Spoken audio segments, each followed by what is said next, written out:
पंचकुला नगर निगम का चुनाव बीजेपी के लिए एक अनार 100 बीमार की कहावत लेकर आ गया है, क्योंकि मेयर बनने के लिए बीजेपी के बड़े बड़े नेताओं के अंदर इस समय खलबली मची हुई है, दावेदारी ठोकी जा रही है और बीजेपी हाईकमान के पास अपने अपने तरीके से अपनी अपनी दावेदारी पेश की जा रही है। लगभग 1.5 दर्जन बीजेपी के नेता ऐसे हैं जो मेयर बनना चाहते हैं और इन 1.5 दर्जन नेताओं में से किसी एक नेता का सिलेक्शन करना बीजेपी के चुनावी रणनीतिकारों के लिए आसान नजर नहीं आ रहा है। नमस्कार, मैं हूं कुलदीप शिवरान। आज हम खरी न्यूज में चर्चा करेंगे पंचकुला नगर निगम में बीजेपी के मेयर पद के दावेदारों की।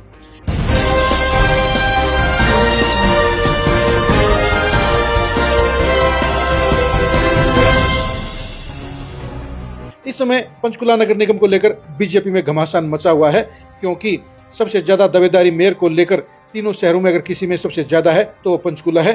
पंचकुला नगर निगम में वैसे पंजाबी और ब्राह्मण नेताओं में मेयर बनने के लिए होड़ लगी हुई है, दावा ठोका जा रहा है और इसलिए किसी एक नेता का सिलेक्शन करना बीजेपी के लिए आसान नहीं होगा, क्योंकि 1.5 दर्जन नेताओं में से 8-9 नेता ऐसे हैं जो अपना अपना रसूख रखते हैं, शहर में प्रभाव रखते हैं और इसलिए सबकी अपनी अपनी मजबूती है और इसी मजबूती के कारण ही वो दूसरे नेताओं को, दूसरे दावेदारों को पूरी टक्कर देने का काम कर रहे हैं। साफ तौर पर कहा जा सकता है कि पंचकुला मेयर के पद के लिए बीजेपी के अंदर सबसे बड़ा घमासान है और ये घमासान अब जातीय आधार पर हो गया है। वैश्य समुदाय के नेता ये चाहते हैं कि पंचकुला में उनकी चौधर बरकरार रहे, उनका होल्ड बरकरार रहे, क्योंकि पिछले 2 चुनाव के अंदर साफ तौर पर बीजेपी का दबदबा रहा और उसमें ज्ञानचंद गुप्ता और कुलभूषण गोयल यहाँ पर विधायक और मेयर के तौर पर कामयाब रहे। ऐसे में एक बार फिर से वैश्य समुदाय के नेता ये चाहते हैं कि उनकी चौधर बरकरार रहे और इसलिए कुलभूषण गोयल दोबारा से मेयर बनना चाहते हैं। इनके साथ साथ प्रदीप गोयल भी बड़ा दावा ठोक रहे हैं, क्योंकि ये सीट लगातार बीजेपी के कब्जे में रही है और इसलिए वैश्य समुदाय के जो नेता हैं वो सबसे मजबूती के साथ अपना दावा ठोक रहे हैं। कुलभूषण गोयल के खिलाफ बेशक से बड़ी नेगेटिविटी है, लेकिन इसके बावजूद उन्होंने अपना दावा नहीं छोड़ा है और वो पूरी शिद्दत के साथ दूसरी पारी हासिल करने के लिए पूरी मेहनत कर रहे हैं। जहाँ तक प्रदीप गोयल की बात है, प्रदीप गोयल के पक्ष में शहर के बड़े कई लोग सिफारिश कर रहे हैं, उनकी मदद कर रहे हैं और उनका नाम आगे बढ़ाने का काम कर रहे हैं। इसी वजह से वो भी पूरी मजबूती के साथ दावेदारों की सूची में टॉप 3 में नजर आते हैं। जहां तक ब्राह्मण नेताओं की बात है तो उसमें दीपक शर्मा और योगेंद्र शर्मा की दावेदारी मजबूती से टिकी हुई है। अब की बार ब्राह्मण नेता चाहते हैं कि वो नए समीकरणों के तहत अपनी दावेदारी ठोकें और इसलिए शहर में ब्राह्मण वोटरों की संख्या 50 से 55 हजार बताई जा रही है। इसमें पंजाबी ब्राह्मणों को भी शामिल करके गोलमोल काम किया गया है, यानी बीजेपी के ब्राह्मण नेता चाहते हैं कि इस बार पंचकुला का मेयर वो ब्राह्मण बने और इसलिए दीपक शर्मा और योगेंद्र शर्मा पूरी ताकत से अपनी दावेदारी ठोकने का काम कर रहे हैं। अब देखने की बात यही रहेगी कि ब्राह्मण नेताओं का ये दावा हाईकमान के पास टिक पाता है या खारिज हो जाता है।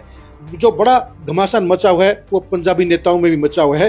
पंजाबी नेताओं में इस बात को लेकर लगातार चर्चा चल रही है कि बीजेपी में उनकी अनदेखी हो रही है। पिछले लंबे समय से वैश्य समुदाय के नेताओं को आगे बढ़ाया गया है, इसलिए इस बार पंजाबी नेता चाहते हैं कि उनका मेयर बनाया जाए और इसलिए पंजाबी बिरादरी के जो 3 बड़े नेता हैं वो मेयर पद के लिए दावा ठोक रहे हैं। पहला नाम है रंजीता मेहता का। रंजीता मेहता बड़ी तेजी के साथ अपनी दावेदारी पेश कर रही हैं। उन्होंने अपने रास्ते की सारी रुकावटों को दूर करने का काम कर लिया है। जो बड़े नेता उनके प्रति नेगेटिव भाव रखते थे वो भी पॉजिटिव हो गए हैं। दिल्ली दरबार से लेकर चंडीगढ़ तक उनकी पैरवी करने वालों की संख्या बढ़ गई है और उनके समीकरण भी उनको मजबूती देने का काम कर रहे हैं। रंजीता मेहता मेयर पद के लिए पूरी ताकत रोकने का काम कर रही हैं और उनके समीकरण भी उनके पक्ष में साबित हो सकते हैं, उनकी मदद कर सकते हैं। यही वजह है कि रंजीता मेहता के कारण दूसरे दावेदारों के अंदर खलबली मच गई है और वो उन्हें सबसे बड़ी रुकावट मान रहे हैं।